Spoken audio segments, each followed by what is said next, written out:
Euros அப்படின்னு பேசிட்டு இருந்த ஆஃப் சீசன் ஆரம்பிச்சு ஒரு மாசமே ஆகி போச்சுன்னு நினைக்கிறேன். குரூப் ஸ்டேஜஸ் ஒரு வழியா முடிந்து விட்டது. என் தளபதி சுபாஷ் ஏற்கனவே நேற்று குரூப் ஸ்டேஜஸ்க்கான ரிவ்யூ போட்டிருப்பாப்ல. பட் டக்கு அடுத்தடுத்து வந்துருதுப்பா. என்னன்னு பார்த்தா ரவுண்ட் ஆஃப் 16க்கான ப்ரிவ்யூ என்னெல்லாம் நடக்க போகுது அப்படிங்கிறத பார்த்தலாம்.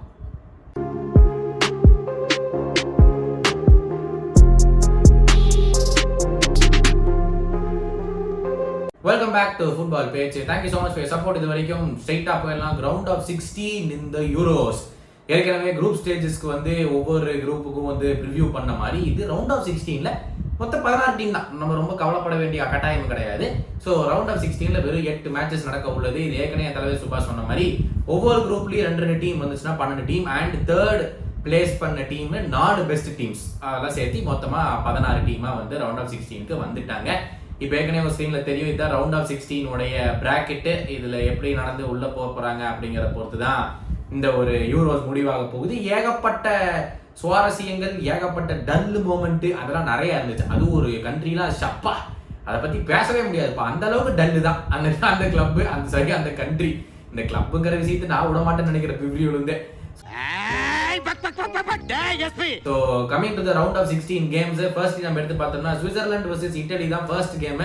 இதுல வந்து நான் இட்டலிட்ட இருந்து ரொம்ப நிறைய எதிர்பார்த்தேன். ஏன்னா போன யூரோஸ் ஜெயிச்சாங்க, ஆனா அதுக்கு முன்னாடி ஏகப்பட்ட செட்பேக்ஸ் இட்டலிக்கு. ஸோ இந்த தடவை கொஞ்சம் நல்லா பர்ஃபார்ம் பண்ணுவாங்க, கொஞ்சம் ஈஸியா வந்து அவங்க குரூப் வந்து இது பண்ணுவாங்க அப்படிங்கிறத எதிர்பார்த்தேன். பட் அப்படி ஒன்றும் நடக்கவில்லை. நேக்கா கடைசியில எப்படி உள்ள பூரணுமோ லிட்டரலா கடைசியில உள்ள வந்து குரோவேசியாவை வெளியே தட்டி விட்டாங்க Italy.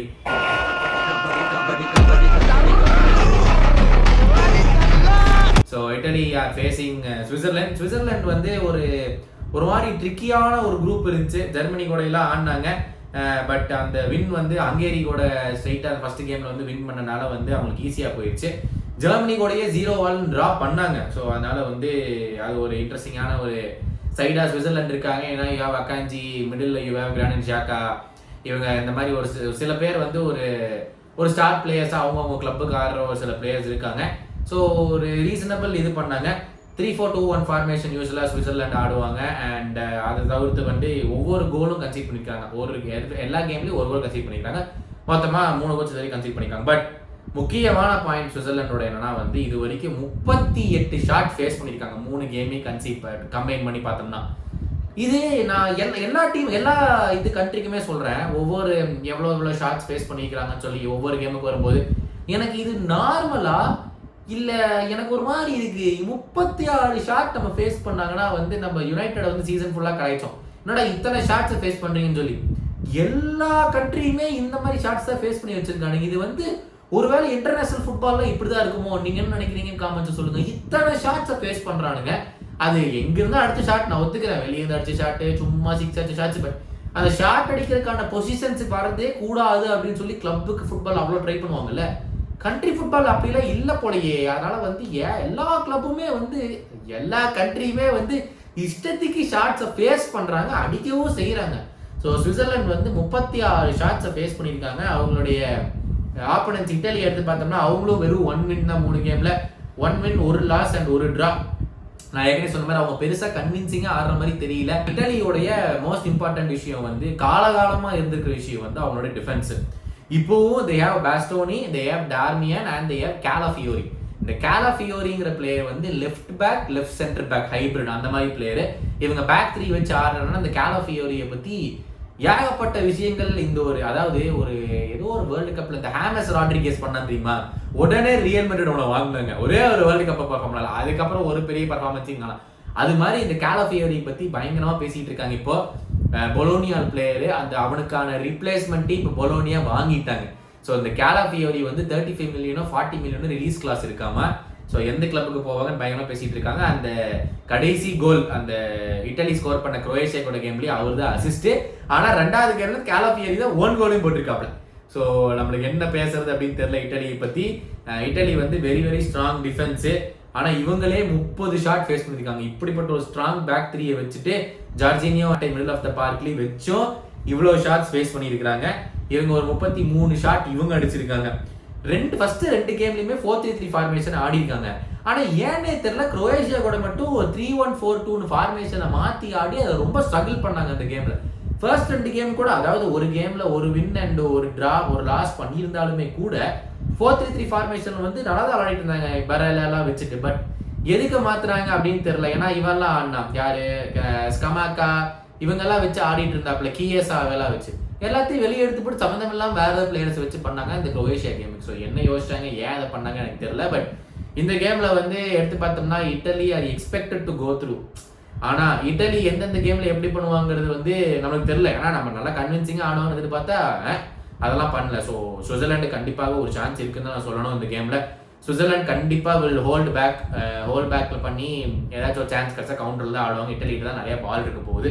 So I am feeling that இட்டலிக்கு வந்து இந்த மாதிரி டோர்னமெண்ட்ஸ்னாலே இந்த ஒரு அந்த நம்ம ஆஸ்திரேலியா வந்து கிளச் சைடுன்னு சொல்லுவோம்ல, அந்த மாதிரி தான் இட்டலி. ஸோ எனக்கு என்னுடைய மணி பூரா இட்டலி மேலே போடுறேன். நீங்கள் நினைக்கிறீங்கன்னு சொல்லுங்கள். ரெண்டாவது வந்து Germany versus Denmark. Host Germany, தளபதி சுபாஷ் சொல்லியிருந்தாப்புல இந்த இதில் ரிவ்யூ ஆஃப் த குரூப் ஸ்டேஜஸில், ஹோஸ்டாக பண்ண எந்த கண்ட்ரியுமே 1996க்கு அப்புறம் ஜெயிக்கவே இல்லையாமா. ஸோ ஜெர்மனிக்கு வந்து அது ஒரு பெரிய ஐயோ நம்மளாச்சும் ஜெயிக்கலாமா அப்படின்ட்டு இருக்குது. அகைன் ஹூலியன் நாகல்ஸ்மன் ஃபர்ஸ்ட் கேம்ல போட்டு பொழந்தாங்க, ஸ்காட்லாண்டை போட்டு அடி அடிச்சாங்க. அப்புறம் 2 wins and 1 draw ஓட இந்த குரூப் ஸ்டேஜஸை முடிச்சாங்க. They are very convincing. Florian Wirtz, Ilkay Gundogan, மேலே ஹேவர்ட்ஸ், ரைட் சைடில் யார் ஆடுறா எனக்கு டக்குன்னு மறந்து போச்சு. இவங்களெல்லாம் வச்சுக்கிட்டு வெறும் 3 கேமை சேர்த்து 2 கோல் தான் கன்சீடும் பண்ணியிருக்காங்க. ரூடிகர்ல கன் மாதிரி ஆடுறாப்புல பின்னாடி 4-2-3-1 ஃபிக்ஸ்டு ஃபார்மேஷன் ஆடுறாங்க. அதுலேயும் எந்த சேஞ்சில் டோனி க்ரூஸ் நடுவில் இருக்கிறாப்புல. ஸோ நல்லபடியாக ஆடிட்டு இருக்கிறாங்க. அங்கேயுமே மிடில் ஆஃப் த பார்க்கில் வந்து டோனி க்ரூஸும் சரி, வேற யாரும் ஆடுறாங்களா அவங்களும் சரி, எல்லாம் கன் மாதிரி ஆடுறாங்க. அண்ட் ஹேவர்ட்ஸ் ஆர்சனலுக்கு வந்தபோது எல்லாரும் கலாய்ச்சாங்க. ஆனால் அதுக்கு முன்னாடி இருந்தே வந்து ஜெர்மனிக்கு ஹேவர்ட்ஸ் தான் ஆடி இருக்கான். ஸ்டாப் ஸ்ட்ரைக்கரா வந்து ஹேவர்ட்ஸ் தான் ஆடி இருக்கான். எப்படி ஒரு ஆல்வாரோ மராட்டா, ஒரு யாரு இந்த பெல்ஜியமுக்கு வந்து லுக்காக்குலாம் அவங்க கிளப்புக்கு அவ்வளோவா பண்ணல, கண்ட்ரிக்கு வந்து பண்ணிடுவாங்களோ அதே மாதிரி தான் ஹேவர்ட்ஸ் பயங்கரமாக சாலிடாக வந்து ஜெர்மனிக்கு ஆடுறாப்புல. So they are playing very well. Right சைடில் வந்து நம்ம tournament of the player of the tournament அப்படின்னு எதிர்பார்க்கப்படுற ஜமால் மூசியாலா, அதை வந்து ரைட்டில் ஆடிட்டு இருக்காப்புல. நல்லா இது வரைக்கும் நல்லா போயிட்டு இருக்கு. அந்த ஒரு ஃப்ரண்ட் குவார்டெட் நல்லபடியாக விளையாடிட்டு இருக்காங்க. அண்ட் இந்த பக்கம் டென்மார்க். இந்த டென்மார்க்கை பற்றி ஆரம்பிக்கிறதுக்கு முன்னாடி எரிக்சன் மட்டும்தான் அவங்க டிஃபென்ஸ் நல்லா இருக்கும் அப்படின்னு நான் ப்ரிவியூவில் சொல்லியிருந்தேன். இப்போ அதான் சொல்கிறேன், எரிக்சன் மட்டும்தான் டிஃபென்ஸ் நல்லா இருக்கும். மேலே வந்து ஆயிலண்டெல்லாம் ஆடுறான், பெருசாக ஒன்றும் பண்ணுற மாதிரி எனக்கு ஒன்றும் தெரியல. டிஃபென்ஸில் வந்து seasoned pros Joachim Andersen, Vestergaard and Christensen 3 பேருமே சீசன்ட் ப்ரோ பிளேயர்ஸ். இவங்க 3 பேருமே பேக் 3 வச்சு ஆடுறாங்க. இவங்க வந்து இப்போதைக்கு இதான் 3 கேமே சேர்த்து 2 கோல் தான் அவங்களும் கன்சீட் பண்ணியிருக்காங்க. ஆனால் 42 ஷாட் அடிச்சிருக்காங்க டென்மார்க். ஸோ அது வந்து one of the highest number of shots taken இந்த கேம்ஸ். 26 ஷாட் தான் ஃபேஸ் பண்ணியிருக்காங்க. 3 கேமை கன்சிட் பண்ணால் வெறும் 8 per கேம் தான், which is not really bad. So அதனால வந்து இந்த டென்மார்க் வந்து ஈஸியாக, அதாவது ஜெர்மனி ஃப்ளூயிட் ஃபுட்பால் ஆடுறாங்க இல்லைன்னு சொல்ல முடியாது. பட் டென்மார்க் ஒரு நல்ல ஒரு ஸ்ட்ராங் டெஸ்ட் கொடுக்கறதுக்கான வாய்ப்பு நல்லாவே இருக்கு. பட் ஸ்டில் நான் வந்து ஜெர்மனிக்கு தான் போகணும். இந்த கேமில் வந்து நம்ம பெருசாக எதிர்த்து டென்மார்க்கால கோல் போட முடியுமான்னு எனக்கு தெரியல. ஜெர்மனி கண்டிப்பாக கோல் போடுவாங்க அப்படிங்கிறதா என்னோட எதிர்பார்ப்பாக இருக்குது. ஸோ 2வது கேம்லேயும் என்னுடைய மணி ஆன் த பேங்க் வந்து ஜெர்மனி. ஓகேவா? மூணாவது இங்கிலாந்து வர்சஸ் ஸ்லோவாக்கியா. சொல்றதுக்கே ஒண்ணு கிடையாது. அதாவது best player in Spain, best player in England, best player in Germany 3 பேர் இருக்காங்க. Harry Kane, Phil Foden and Jude Bellingham. அதாவது ஒரே ஒரு மேனேஜர் தான் இந்த மாதிரி 3 சூப்பர் பிளேயர்ஸ் எடுத்து வேற மாதிரி ஆட வச்சு கேவலமா ஆட வைக்கிறது.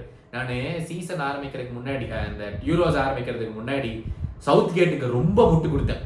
ஆனா அதுக்கான நியாயம் இருக்கு ஏன் முட்டு கொடுத்தேன்.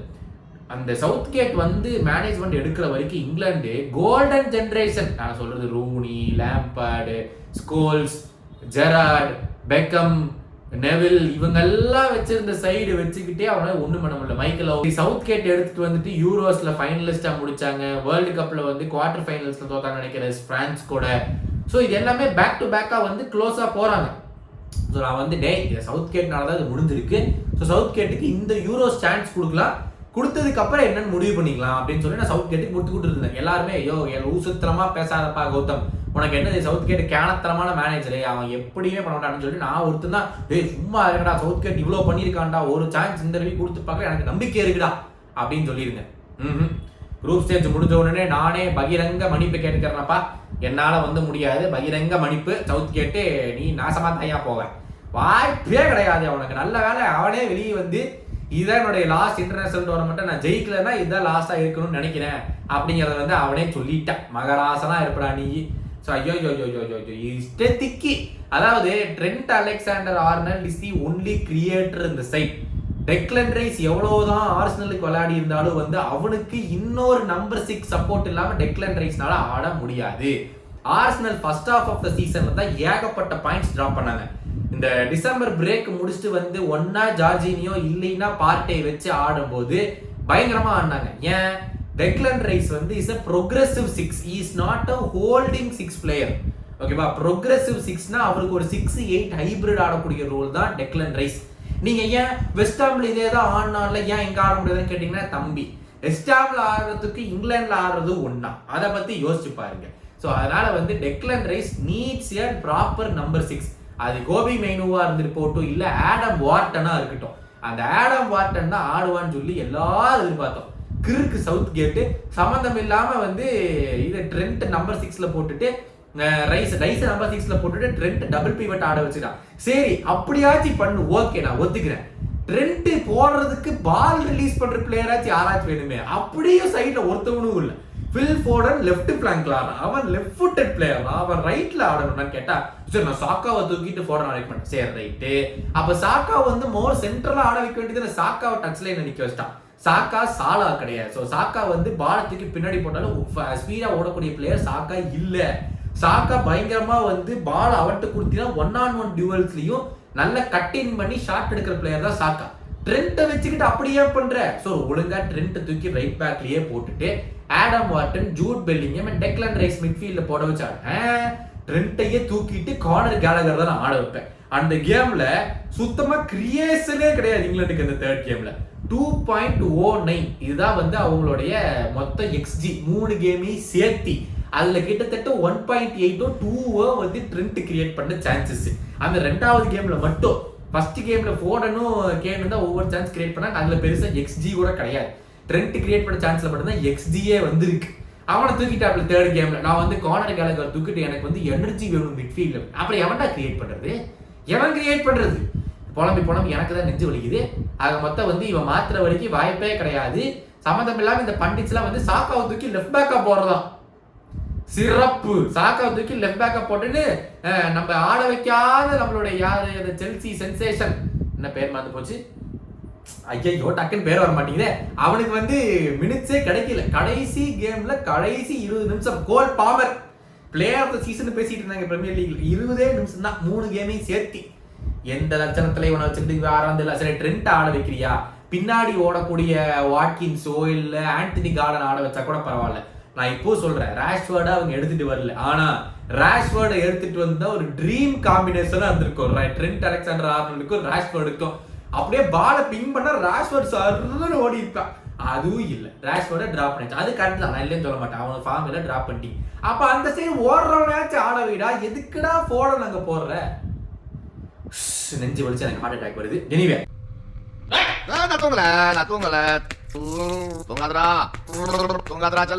அவங்களுடைய ஆப்போனன்ட் வந்து ஸ்லோவாக்கியா. அவங்க வந்து பெல்ஜியம் கூட அவங்க வின் பண்ணிட்டாங்க. ஆனா யுக்ரைன் கூட அவங்க தோத்துட்டாங்க. அந்த குரூப்ல தான் எல்லாருமே 4 பாயிண்ட்ல முடிச்சாங்க. பாவம் யுக்ரைன் 4 பாயிண்ட்ல முடிச்சும் வெளியே போயிட்டாங்க. இவங்க வந்து நிறைய ஷாட் எடுக்கிற ஒரு சைடு ஸ்லோவாக்கியா. ஒரே சைனிங் லைட் ஃபார் இங்கிலாந்து வந்து மார்க் கேஹி சென்டர் பேக்ல ஆடி இருக்காப்புல, நல்லா ஆடி இருக்காப்புல. எல்லாரும் வாக்கரை போட்டு கிளிக்கிறாங்க.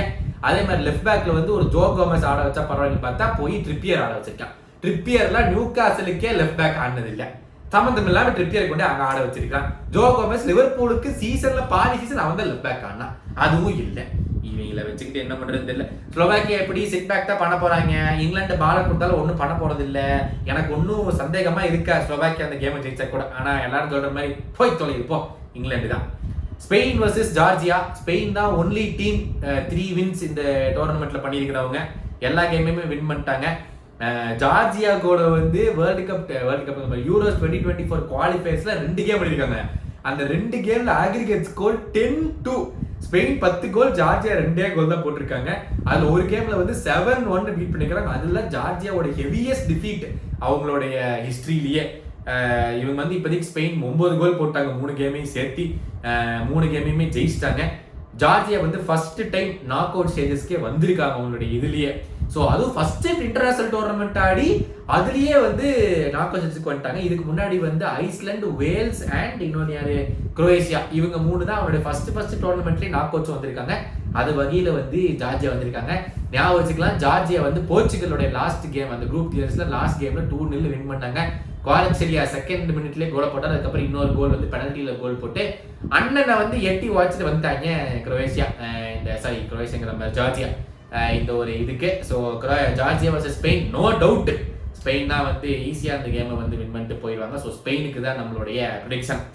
பிரான்ஸ் வர்சஸ் பெல்ஜியம் 5வது கேம்ல எல்லாரும் ஆஹா ஓஹோ நாங்க, அதாவது வேர்ல்டு கப் வின்னர்ஸ் அப்படி இப்படின்னு பண்ணுவாங்க. அர்ஜென்டினா கூட போய் இந்த தடவை தோத்தாங்க, போன வருஷம் டிஃபெண்ட் பண்ணி ஃபைனல் மறுபடியும் போய் ஒரு final for a life time டா அப்படிங்கிற மாதிரி ஃபைனல் ஆடி ஜஸ்ட்ல தோத்தாங்க அப்படிங்கிற மாதிரி பேசிக்கிட்டு இருந்தப்பட்ட பிரான்ஸ் சைடு வந்து ஈஸியா அப்படியே பிரீஸியா ஜெயிச்சுட்டு போயிடுவாங்க அப்படின்னு பார்த்தா முக்கன்னு முக்குறாங்க. நான் வேற தெரியாதவங்க இட்லி சொன்ன பார்த்தீங்களா, பிரான்ஸ் ஸ்கோர் பண்ணதுலேயே ஒரே கோல் தான், அதுவும் கிலியன் எம்பாப்பே பெனல்ட்டி, இன்னொன்று ஓன் கோல், இன்னொரு மேட்ச்ல கோலே போடல. அநியாயத்துக்கு இருக்காங்க. 38 ஷாட் அடிச்சிருக்கானுங்க. இதுல என்னதான் சொல்றது, அதையும் ஒரு கேம் தான் வின்னும் பண்ணியிருக்கானுங்க. குரூப்ல செகண்ட் தான் முடிச்சாருங்க, ஆஸ்திரியா தான் டாப்ல முடிச்சது. ஒன்னும் சொல்றது இல்லை, டெஸ்டாம்ஸ் என்ன பண்றாப்லன்னு தெரியல. என்கோலோ கான்டேலாம் நடுவில் ஆட வச்சுட்டு இருக்காப்ல, மேல வந்து கிரீஸ்மேன் ஆடுறான், இவன் எம்பாப்பே ஆடுறான். இது வந்து ஸ்பாயில்ட் ஃபார் சாய்ஸஸ் சொல்லுவாங்கல்ல, மனுஷன் ஒவ்வொரு கேமுக்கு ஒவ்வொரு லைன் அப் போடுறேன். ரைட் விங்ல வேற எவனா ஆடுறான், அடுத்த கேம்ல வேற எவனா ஆடுறான், டெம்பல்ல ஆடுறான், வேற கேம் இன்னொரு கேம்ல இன்னொருத்தவன் ஆடுறான். இதெல்லாம் எங்க போய் சொல்றதுன்னு தெரியல. டெஸ்டாம்ஸ்க்கு அவரே கொஞ்சம் ஸ்ட்ரகிள் பண்ணிட்டு இருக்காப்ல, ஏன்னு தெரியல. ஃபர்ஸ்ட் வந்து கொனாட்டை வச்சு ஸ்டார்ட் பண்ணாமல் இப்போ வந்து வேணாப்பா அப்படின்னு சொல்லிட்டு சலீபா ஊப்பமெக்கானோ தான் ஆடுறாங்க சென்டர் பேக்ல. ஸோ தெரியல பிரான்ஸுக்கு என்ன ஆச்சுங்கிறது யாருக்குமே தெரியல. இப்போ அவங்க தான் சரி ரவுண்ட் ஆஃப் 16 மேட்ச் வந்துட்டோமப்பா நல்லபடியா ஆடணும் அப்படின்னு யோசிச்சாங்க. பரவாயில்ல. இன்னொரு அவங்களுடைய ஆப்போனன்ட் இருக்காங்க பாரு, பெல்ஜியம் ஜெயிச்சதே இல்லை, ஆனா எப்படி FIFA ரேங்கிங்ல 3rd இருக்காங்கன்னு எனக்கு தெரியல. நான் ப்ரிவியூலே இதான் சொன்னேன், இப்படியே தான் குரூப் ஸ்டேஜஸ் அப்படியே தான் ஆடினானுங்க. Front 4 Lukaku, Kevin De Bruyne, Leandro Trossard and left பேக்ல லெஃப்ட் விங்ல எவனோ ஆடினானே 4 பேர் ஆடினாங்க. பயங்கரமா வந்து அந்த லெஃப்ட் யாருன்னு தெரிய மாட்டேங்குது. மேல எனக்கு என்ன செகண்ட் மறந்து போச்சுங்க, அந்த லெஃப்ட் விங்ல எவான்னு சொல்லி பயங்கரமான குவார்டெட் 4 பேர் அப் டாப். ஆனாலும் ஒண்ணு இல்லை, ஏன் தெரியாது. நான் வந்துருச்சு, நம்ம ட்ரிபிளிங் சென்சேஷன் தோக்கு அவர் தான் லெஃப்ட் விங்ல ஆடினார். ஃபர்ஸ்ட் கேம்ல ரைட் விங்ல ஆடினார். ட்ரோசார்டே அவனையும் மாத்தி ஆட வச்சான் அப்படின்னு சொல்லிட்டு டோக்கு லெஃப்ட்ல போட்டு ட்ரோசார்ட ரைட்ல போனான். எதுவுமே ஒர்க் ஆக மாட்டேங்குது, ஏன் தெரியல. காலகாலமா பெல்ஜியமுக்கு இதுதான் பிரச்சனை, எதையுமே பண்ண மாட்டாங்க. அவன் வந்து யார் ரொபர்ட்டோ மார்டினஸ் இருந்ததுல இருந்து கையெழுத்துக்கு முன்னாடி அவன் போர்ச்சுகல் போயிட்டான். இந்த புதுசா வந்திருக்கிற கோச் டெடஸ்குவோ என்னமோ ஒரு பேர், அவரு இதே தான் பண்றாப்ல. இந்த கண்ட்ரி என்ன போகுது தெரியல. கடைசி கேம்ல வின் பண்ணிட்டு கெவின் டி ப்ரூய்னே போய் ஃபேன்ஸ்ல கையெழுத்தான்னு பார்த்தா ஃபேன்ஸ் எல்லாம் பூ பண்றாங்க. நீ வாடாடே அப்படின்னு சொல்லிட்டு பிளேயர்ஸையும் சேர்த்து கெவின் டி ப்ரூய்னே உள்ள கூட்டிட்டு போயிட்டாப்ல. நீ வா, இவனுங்க எல்லாம் பூ பண்றாங்க நம்ம பாத்துலான்னு சொல்லிட்டு உள்ளே கூட்டிட்டு போயிட்டாப்ல. ஸோ பெல்ஜியம் வர்சஸ் பிரான்ஸ் ஒன்றுமே சொல்ல முடியாது. பிரான்ஸ் தான் வழக்கமா சொல்லி இப்படி போடுவோம். ஆனா இப்ப இருக்க ஸ்டேட்ல எனக்கு என்ன பண்றேன்னே தெரியல. இந்த கேமுக்கு நீங்க ப்ரெடிக்ஷன் பண்றீங்க. Next Portugal versus Slovenia. இதுல ஒன்றும் சொல்றதுக்கு இல்லை. Rafael Leao, Bruno Fernandes, Bernardo Silva and அண்ணன் has become the highest appearance maker in the Euros. most number of Euros tournaments அண்ணன் தான் அடிக்காப்ல. ஆனா ஃபர்ஸ்ட் டைம் அண்ணன் குரூப் ஸ்டேஜஸ்ல ஒரு கோல் கூட போடல. இது எங்க போய் சொல்றதுன்னு தெரியல. அண்ணன் நீங்க கோல் போடணும்னு பார்த்தா கோப்பா அமெரிக்கால மெஸ்ஸி இன்னும் கோல் போடல. அதனால வந்து இந்த 2 கோட்ஸுமே ஸ்ட்ரகிள் பண்றாங்க டைம்ல, என்ன ஆக போகுதுன்னு தெரியல. ஸ்லோவேனியா கூட ஆடுறாங்க, ஈஸி வின்னா தான் இருக்கணும். அகைன் போர்ச்சுகலும் ஸ்பாயில்ட் ஃபார் சாய்ஸஸ். டியேகோ ஜோட்டால இன்னும் ஒரு கேம் கூட கிடைக்கல அவனுக்கு, எல்லாமே சப்ஸ்டிட்யூட்டா தான் வந்திருக்கான். So again Portugal spoilt for choices தான். பட் இது easy, Portugal win again Slovenia தான் சொல்லணும். Romania versus Netherlands. ரொமேனியா தான் அவங்க குரூப்பை டாப் பண்ணாங்க. அதான் ரொமேனியா, பெல்ஜியம் அந்த இருக்கிற குரூப்ல அவங்க தான் டாப் பண்ணாங்க. ஸோ அகைன்ஸ்ட் நெதர்லாண்ட்ஸ் 3rd முடிச்சுட்டு வந்தாங்க நாக் அவுட் ஸ்டேஜஸ்க்கு நெதர்லாண்ட்ஸ். இவங்க தான் எனக்கு பிடிச்ச டீம்னு சப்போர்ட்லாம் பண்ணேன். கிறுக்குத்தனமா ஆடுறாங்க, ஒண்ணுமே பல. கடைசி கேம்ல வந்து 3-2 அப்படின்னு சொல்லிட்டு ஆச்சரிய கூட தோத்தானுங்க. என்ன சொல்றதுன்னு எனக்கு தெரியல. ஆக மொத்தம் வந்து ரொமேனியா வர்சஸ் நெதர்லாண்ட்ஸ் வந்துட்டு எனக்கு என்னோட பெட் வந்து நெதர்லாண்ட்ஸ் மேல தான். ஆனாலும் ஒன்றும் சொல்ல முடியாது. ரொமேனியா வந்து குரூப்பை டாப் பண்ணலாம் வந்திருக்காங்க, 4 பாயிண்ட்ஸ் எடுத்துட்டு உள்ள வந்தானுங்க. நெதர்லாண்ட்ஸ் ஆடுற தகுடுதட்ட ஆட்டத்துக்கு ரொமேனியாவுக்கு நல்லபடியான வாய்ப்பு இருக்கு. பட் ஸ்டில் நெதர்லாண்ட்ஸ் தான். கடைசியா ஆஸ்திரியா வர்சஸ் டர்க்கி, இந்த கேமுக்கு தான் நான் ரொம்ப எக்ஸைட்டடாவே இருக்கேன். என்னடா இந்த கேமுக்கு போய் இவ்வளவு எக்ஸைட்மெண்ட்னு கேட்டா, நான் ஆரம்பிக்கும் போதே சொன்ன ஆஸ்திரியா பத்தி. தம்பிகளா, இதுதான் group of death. France, Netherlands and Austria 3 பேருமே குவாலிஃபை ஆயிருவாங்க. பட் ஆஸ்திரியாவை பார்த்து இருங்கப்பா, ராக்னிக் அவன் பிளேயர்ஸை வச்சு நல்லா பண்றானப்பா நான் ப்ரிவியூ வீடியோல சொன்னேன். யாரும் கேட்க மாட்டேங்கிட்டாங்க. பார்த்தா அவங்க தான் குரூப்பை டாப் பண்ணி வந்திருக்கானுங்க. அந்த குரூப்பை டாப் பண்ணதுக்கான பரிசு தான் இப்ப டர்க்கி. இதுலயும் நல்லா இருக்காங்க. சால்ஹனோக்லு, ஆர்டா கியூலர், இவங்க எல்லாமே 4-5 பேர் எடுத்துச்சுன்னா பேர் மாற்ற வச்சு நல்ல இது வந்து சூப்பர் மேட்சுங்க. இதுதான் நான் வந்து ரொம்ப எதிர்பார்த்து உட்கார்ந்துருக்கிற மேட்ச். ஆஸ்திரியா வர்சஸ் டர்க்கியே இதான் கடைசி game of the round of 16 fixtures. So எனக்கு வந்து ரொம்ப இன்ட்ரெஸ்டிங்கான இந்த கேம் எனக்கு இப்படிதான் இருக்கு. எனக்கு சொல்ல தெரியல. இந்த கேமுக்கு நீங்க தான் ப்ரெடிக்ஷன் சொல்லணும். ரொம்ப இன்ட்ரெஸ்டிங்கான சூப்பர் கேமா இருக்கிறது வந்து இந்த ஆஸ்திரியா வர்சஸ் டர்க்கியாவா தான் இருக்கும். Thank you so much. நீங்க தான் வந்து ரவுண்ட் ஆஃப் 16 வின்னர்ஸ் எல்லாத்தையுமே நீங்க வந்து கீழே போடுறீங்க. 8 டீம்ஸ் யாரு குவார்டர் ஃபைனல்ஸ்க்கு போவா அப்படின்னு சொல்லி போடுங்க. நாங்க அந்த வீடியோல சந்திக்கும் போது signing off. Ta-ta, bye bye. Don't forget to like, share and subscribe.